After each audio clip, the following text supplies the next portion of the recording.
Hi, in this video we're going to look at a general method for solving ordinary differential equations of the form shown here, dy by dx plus p of x times y equals q of x. And what we're going to do is use something called an integrating factor, and the way this works is that we multiply our entire equation by some new function of x, and we choose that new function of x in such a way that it puts our original equation in a more approachable form.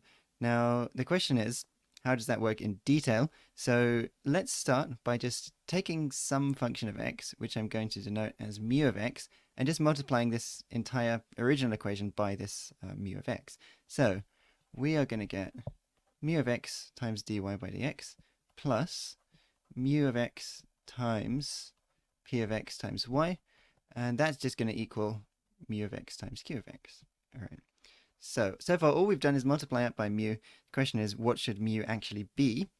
So to figure out how we should choose mu, notice that we can solve this new differential equation fairly easily if we choose the function mu of x such that the entire left-hand side, which we can write concisely as mu y prime plus mu times p times y, if we can choose mu such that this left-hand side is equal to d by dx of mu y, then we could just integrate both sides of our differential equation up here, right? Because if the left-hand side is just d by dx of mu y, then it integrates very straightforwardly just to mu y, because integration is the opposite of differentiation.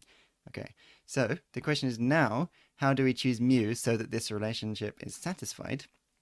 And the way to figure that out is, well, we want to have the left-hand side in such a form that it is mu times y, and then that is going to be differentiated with respect to x, so we can write that as a prime. So we want to have mu y prime, but if we use the product rule, we find that mu y prime is mu times y prime plus mu prime times y.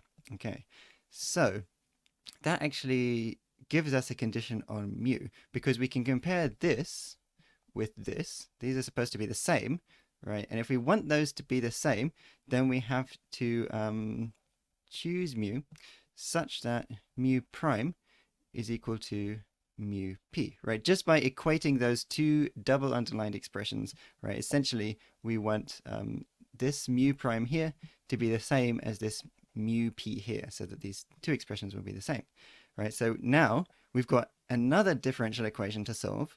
This time it's a differential equation for mu, but it's not such a difficult one to solve because it's separable, right? And so essentially what we have is that d mu by dx is mu p. We can separate the variables so that we get d mu over mu is p dx, and then we can just integrate both sides of that. Okay, and so what we end up with is that the natural log of mu from the left-hand side is equal to well, we can't write the right-hand side any more generally unless we know the specific form of p. Okay, so we can just leave that as the integral of p dx.